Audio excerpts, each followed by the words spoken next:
Okay, looks like I will back up and start over. Sorry about that.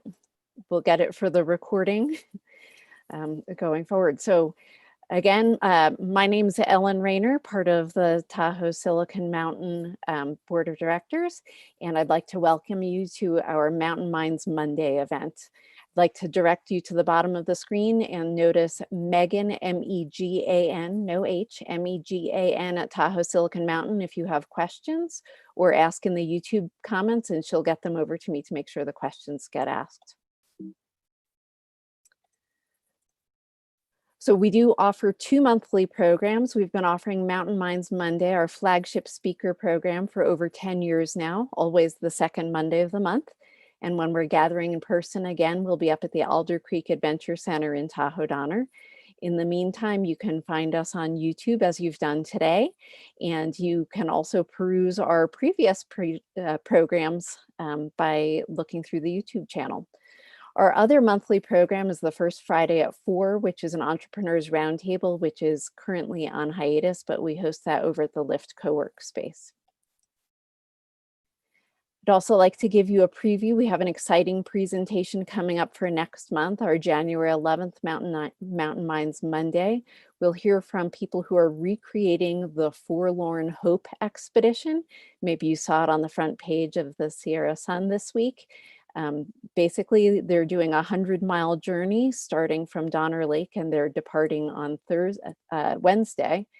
And so you can hear all about that journey and what they were recreating if you join us for the Mountain Minds Monday in January.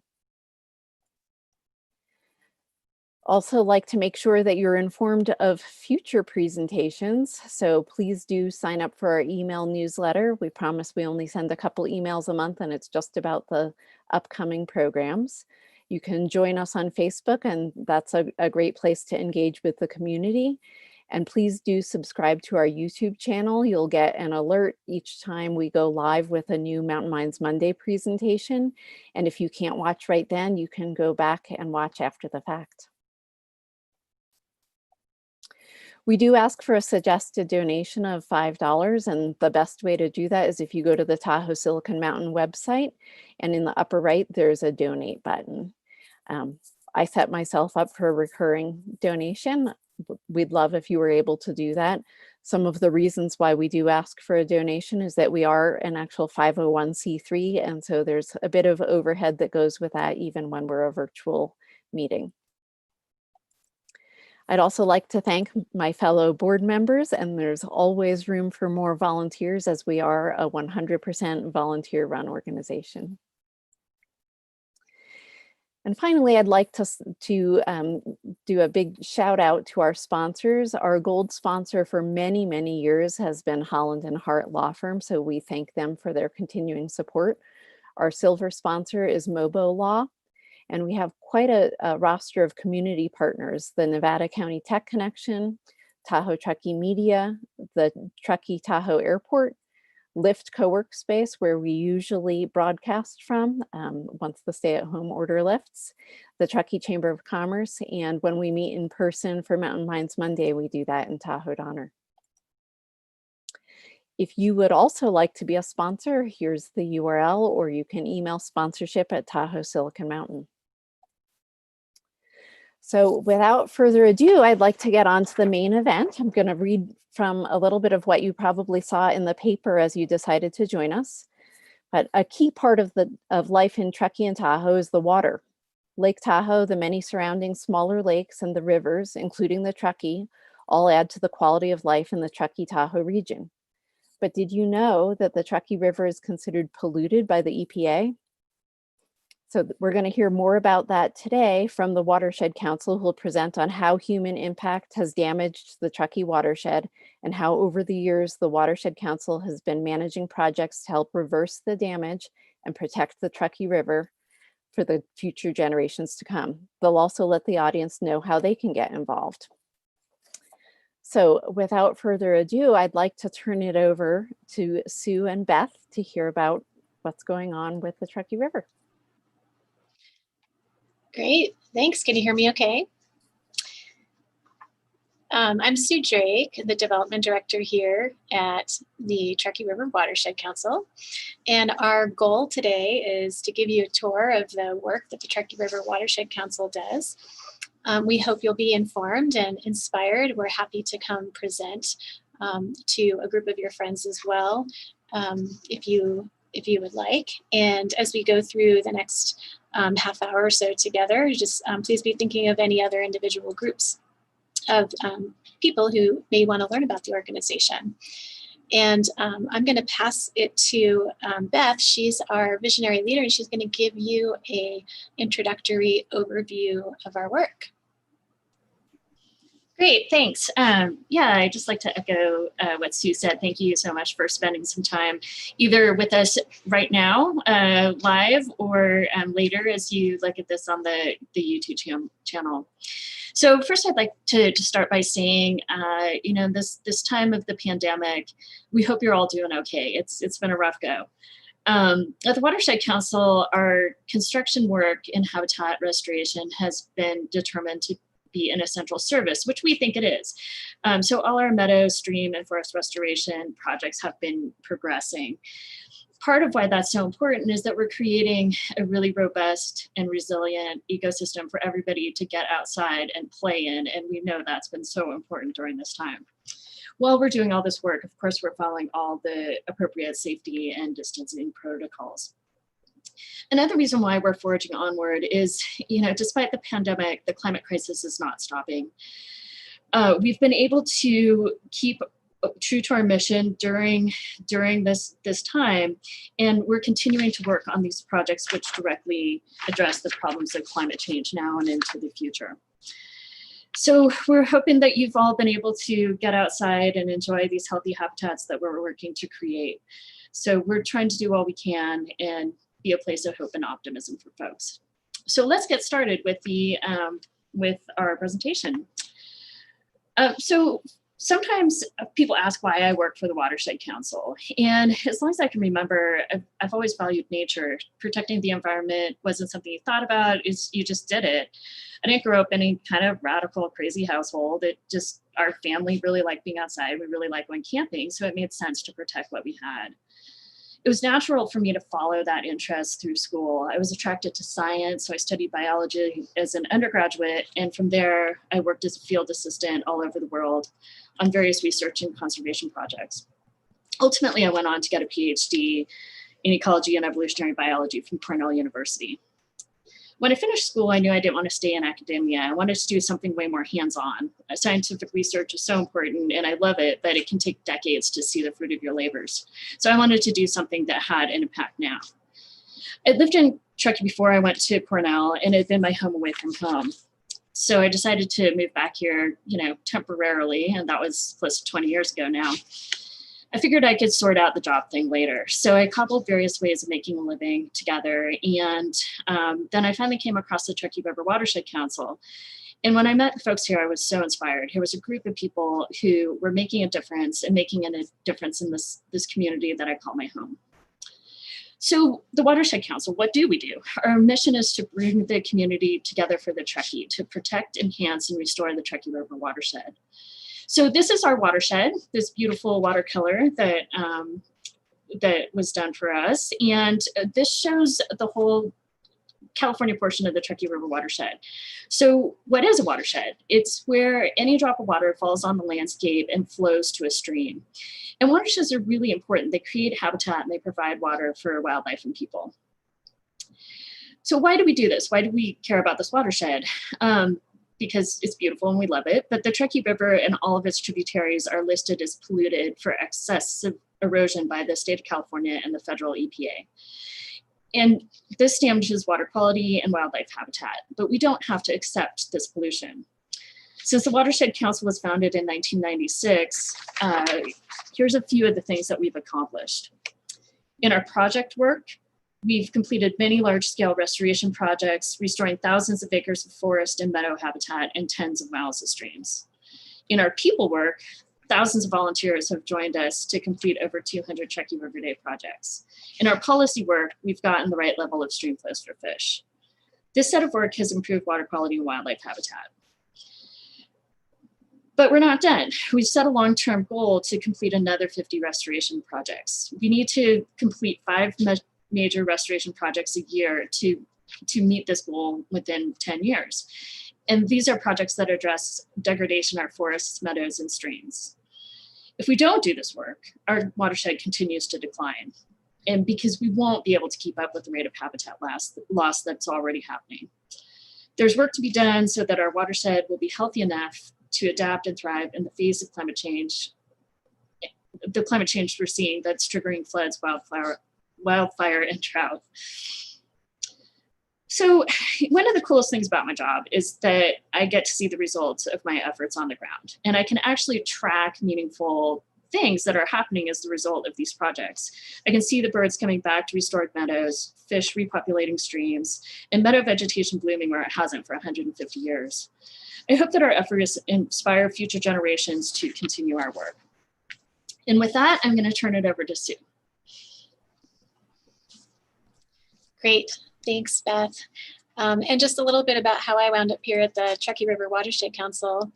I guess I've always taken for granted clean water, and growing up thinking you'd always have it. And I've lived in 3 different states and come to realize that it's definitely something we need to work towards.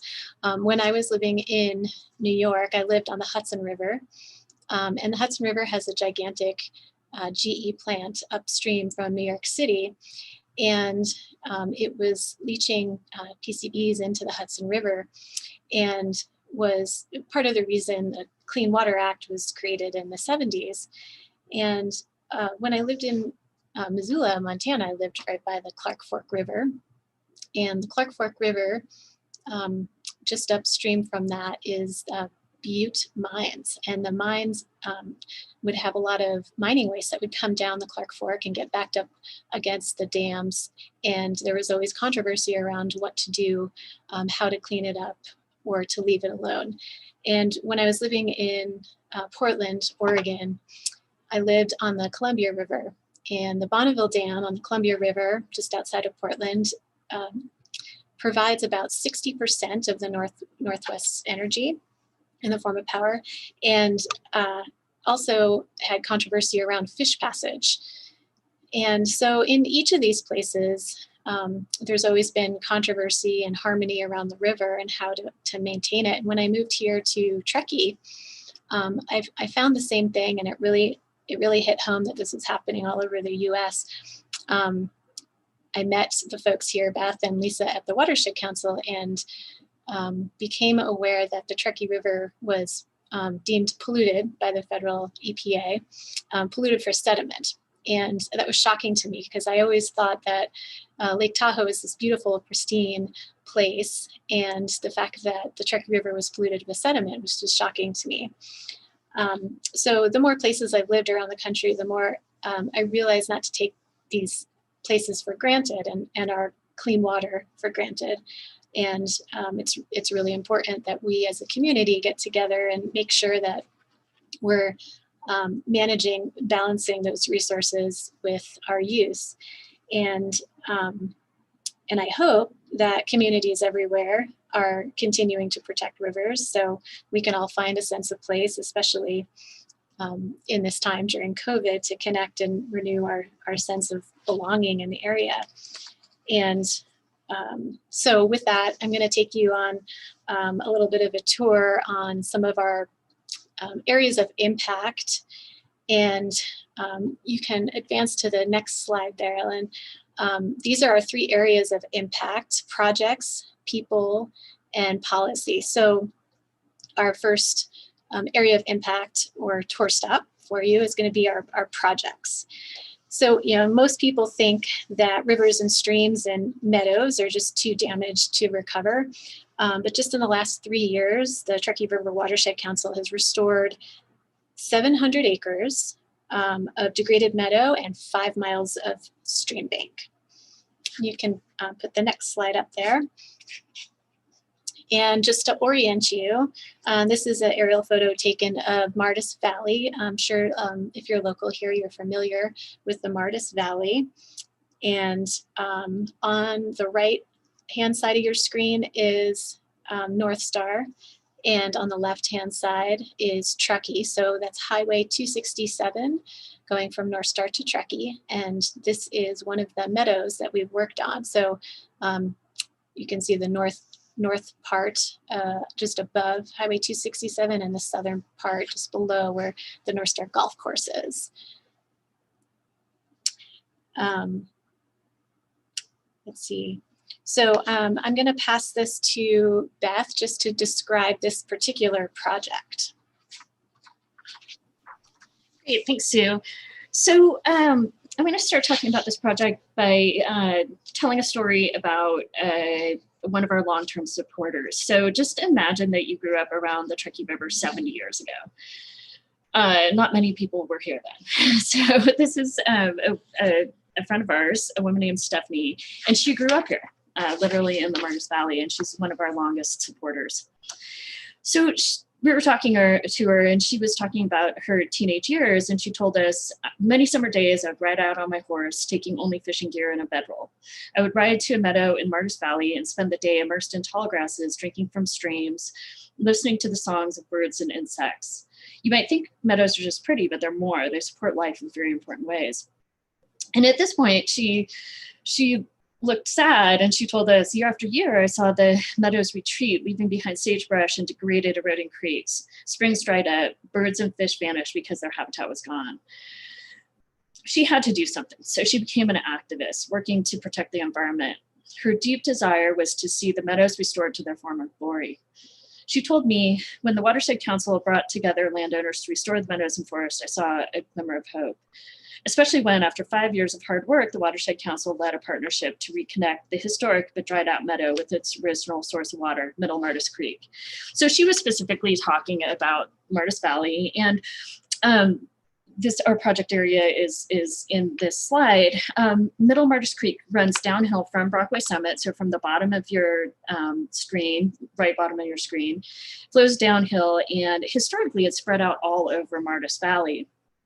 But when Brockway Road was constructed in the 1800s, they channelized the creek to one side of the highway, and they chose the south side of the highway. So you can see that kind of green finger that parallels the highway on the southern side of the highway.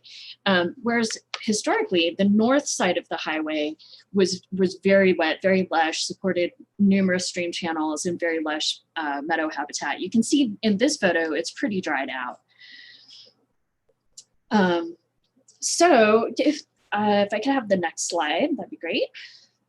So what our project did was restore that flow to the north side of the highway while still maintaining that flow in the stream channel on the south, so not impacting any existing wetlands, but restoring historic wetlands. So we took Stephanie out to the restoration site, and she got it. She said, oh, wow, I can see the stream used to flow here, even before, it was just before my time. So was looking downstream. This is the point where we re-diverted the flow back to the north. And she saw that instead of sagebrush, now there's native plants that had been planted. So the next slide, please. So then in the next spring, we walked with her on the site again. And this is the flow of Middle Martis Creek, where it historically used to go on the north side of Highway 267. And water hadn't flowed in this area for over 150 years since the road was built. So so when it comes to bringing partners to a project to restore a meadow or a creek, Stephanie said, there's no organization like the Watershed Council to give me hope that in my lifetime I'll see meadows greening up and alive again, just like in this photo.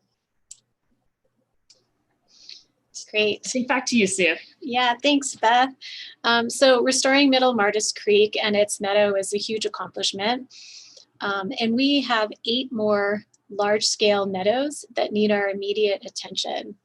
So each project like this one requires building a partnership, planning, permitting, fundraising, and engineering design before dirt can even be moved or vegetation planted. And for each of these projects, we need project managers. So for every project manager, we can take on about 3 projects each season. So that's our project tour stop, and now we're going to move on to our people tour stop, and you can forward the next slide there. So just a reminder, our areas of impact: projects, people, and policy. So we're going to talk a little bit about the people. You can forward ahead to the next slide. And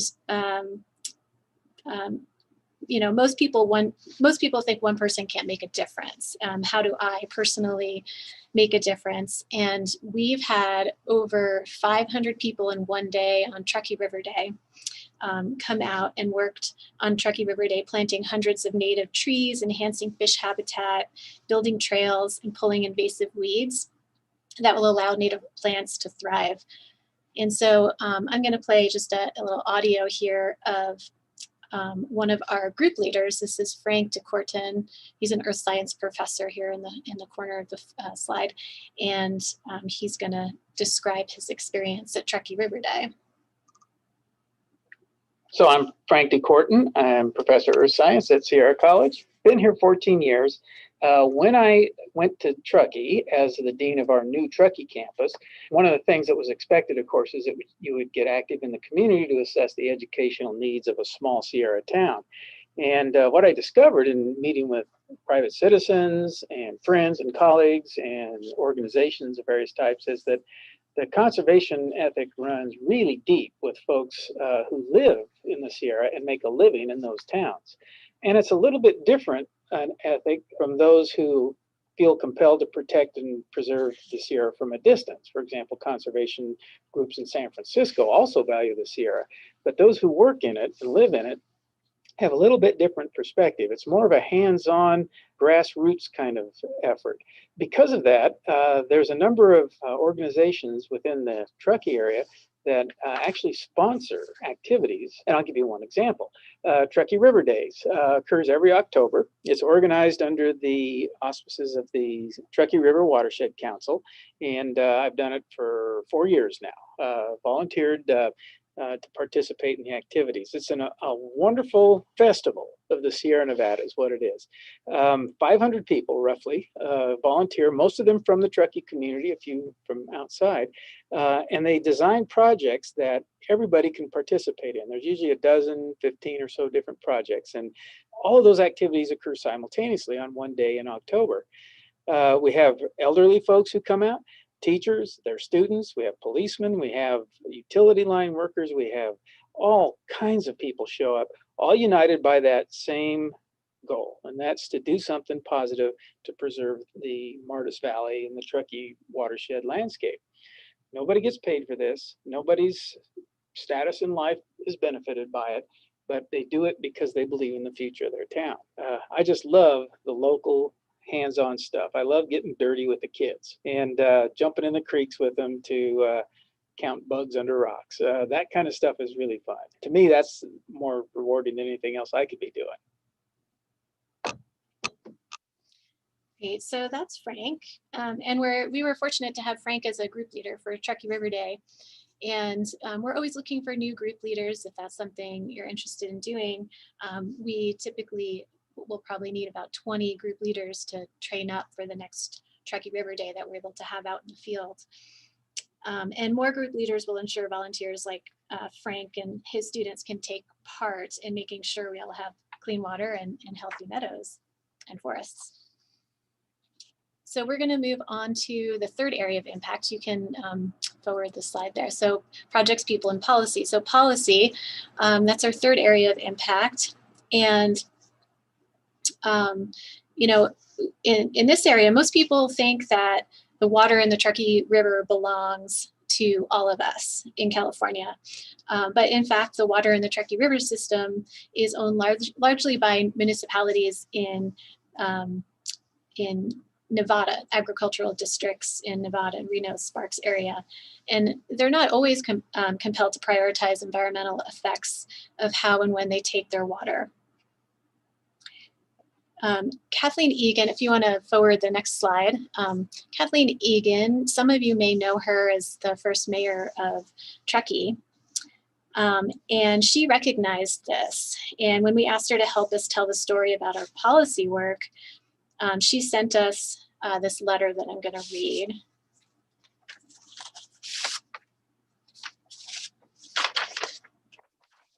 So Kathleen says, "Dear Truckee River Watershed Council, my husband Jim and I share a passion for fishing, and we particularly love fishing rivers and streams. It's one of the reasons we moved to Truckee in the mid-'80s. Our fishing experiences made us fully aware that poorly timed releases of water from dams can seriously degrade streams and riparian habitats, making it hard for fish to survive.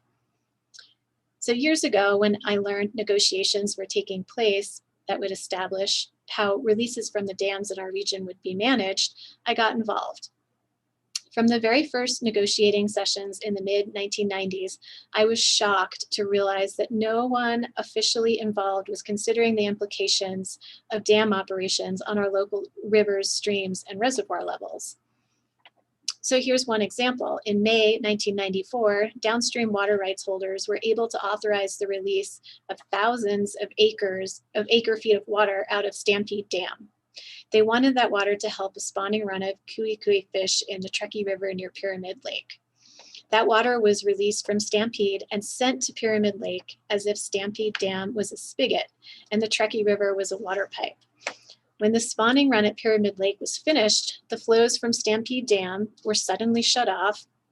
So while the fish in Pyramid Lake were fine, fish up here in California in the river below Stampede were stranded in isolated pools. Local volunteers saved many, but not all the fish. The situation has repeated several times since 1994. Each time, many fish are stranded. We have the sense that it's all protected. I was crushed to realize that it's not, and that without someone negotiating every month, the health of the watershed and our river were at stake. So we formed a group, which eventually became the Truckee River Watershed Council, and we took an active role negotiating how the dams would be operated. I remember vividly how difficult it was to have our interests heard by the negotiators. We had to understand ways to simultaneously satisfy water rights and the needs for our watershed. Slowly, the Watershed Council began building opportunities into the operations to minimize damage to fish and improve the conditions of our watershed. It seemed there was reason for hope that things could change from spigot and pipe to a more natural stream flow. However, while the Watershed Council negotiates for better flows out of Stampede and Boca dams, we still struggle to get the right flows out of Independence, Prosser, Donner, and Tahoe dams. We can and need to get the flows in the right amounts to protect fish spawning and overwintering habitat. The right flows support macroinvertebrates, water bugs, the food that fish eat. The right flows also mean the reservoir levels are right for summer boating and river rafting. Knowing the Watershed Council is laser focused on this policy work keeps my hope alive that we will be able to better protect our fisheries, lakes, rivers, and streams. Sincerely, Kathleen Egan. So we are really fortunate to have Kathleen, or to be able to help Kathleen with this.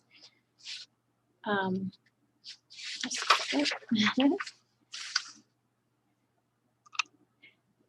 so on our end, we need to control enough water to protect fish and habitat. We need about 2,000 acre feet of water to be able to regulate flows within our part of the Truckee River. And water rights can cost as much as $20,000 an acre foot. So again, thanks for your attention today and listening to that about our policy work. And I have one more story. I want to introduce you to one more person who would like to tell her story about the Truckee River Watershed Council and how it's affected her. And this is, you can forward to the next slide. This is Jackie Zink. And Jackie Zink is a retired forest ranger that worked with the Army Corps of Engineers, specifically in the Martis Valley. And here is her story.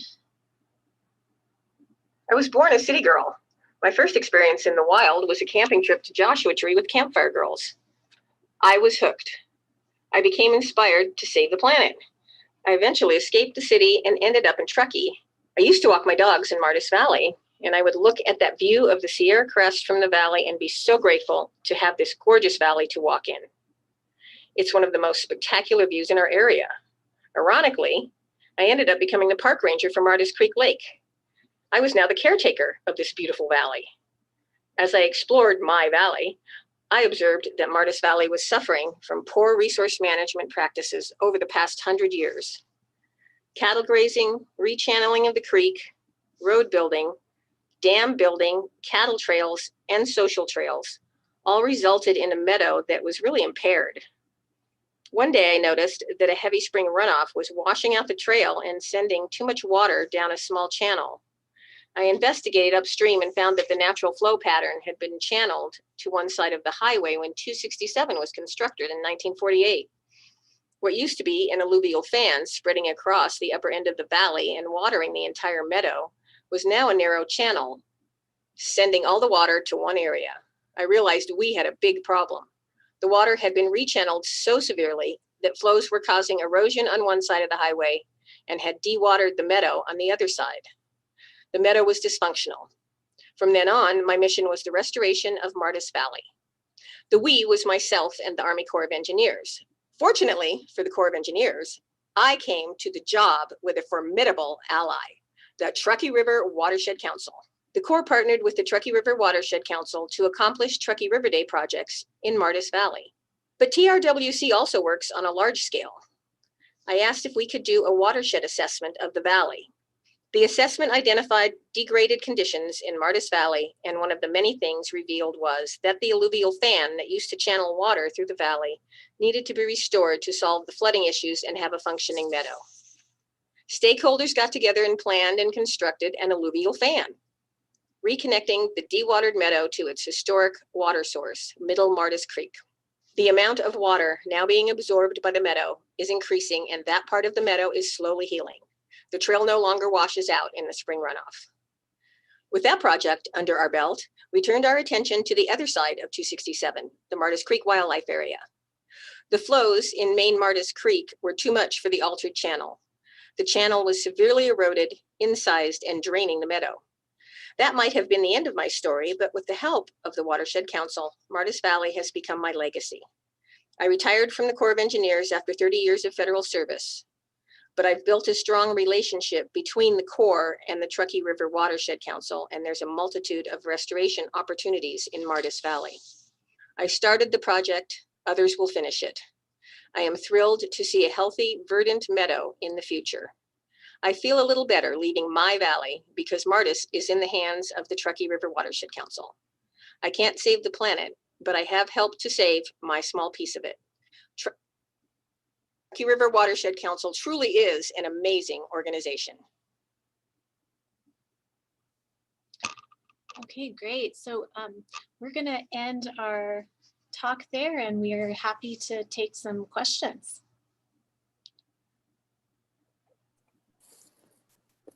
Great. So the first question comes from Deirdre. She says, thank you for doing this. Sue, I too used to live for 26 years in the Hudson Valley. Are there any other pollutants besides sediment that EPA has identified? Sure. So sediment is the primary one that we're focused on.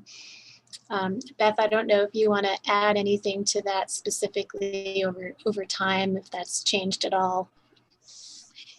Yeah, actually, so just recently, the Lahontan Water Board recommended that the Truckee River also be listed as polluted for excess nitrogen.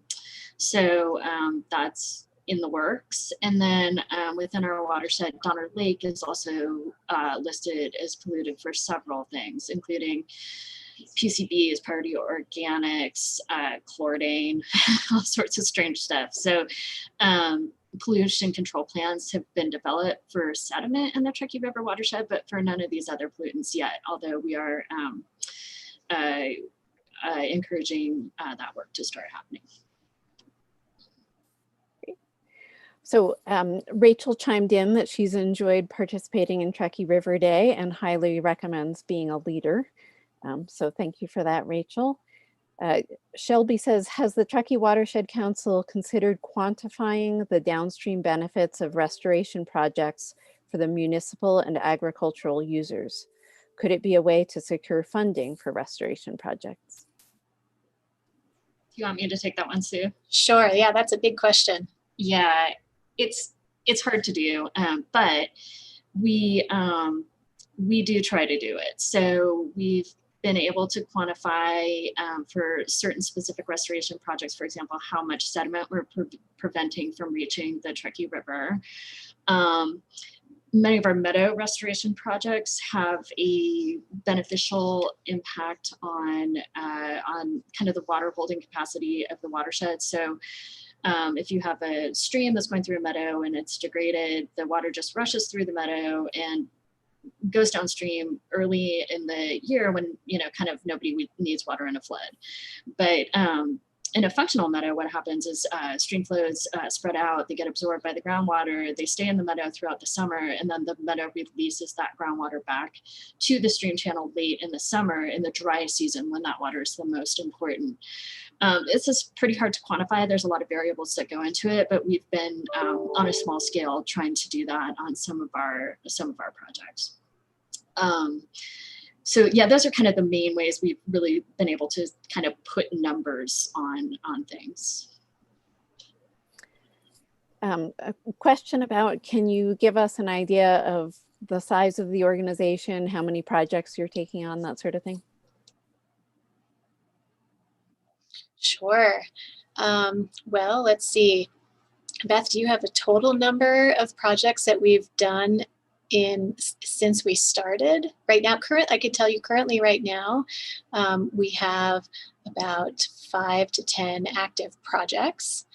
And since 1996, how many projects do you think we had, Beth?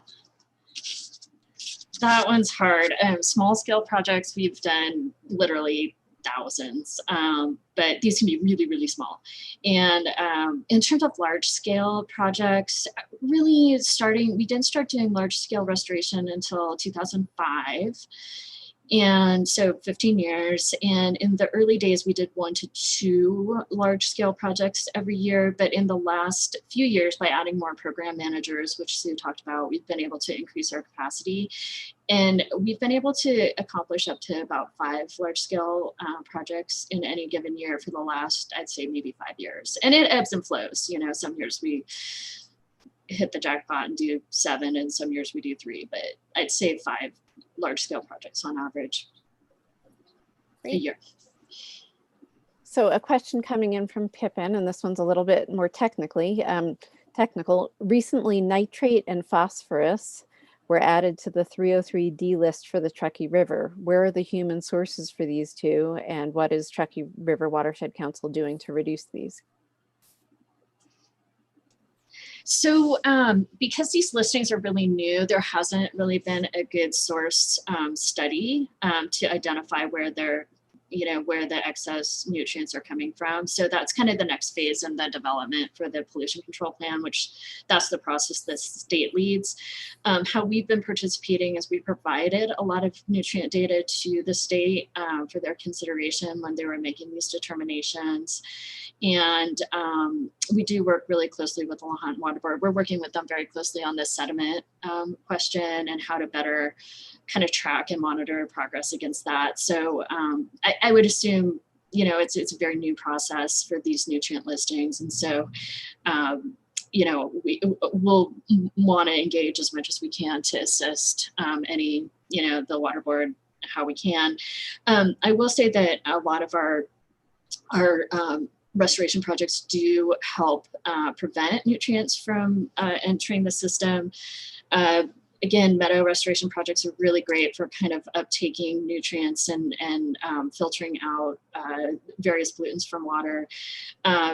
Reducing erosion in general is good. Things like nitrogen, phosphorus can attach to sediment, and so a lot of times some of the nutrient loading comes from it goes part and parcel with the sedimentation. So our projects that reduce sedimentation can help as well. Can you talk to us a little bit about what the pandemic what kind of an impact that's had on your projects over the last 8 or 9 months? Sure. Yeah, I think we've been very fortunate to be able to continue all our planned projects that we've had this past in 2020, and then optimistically looking towards the same for 2021. And with all those projects that we've been doing, it's allowed local contractors and local partners be able to continue the work, knowing that it's a rough time for a lot of industries here in the area. It's really nice to be able to know that we're helping to contribute over, $200,000 to the community through our projects economically.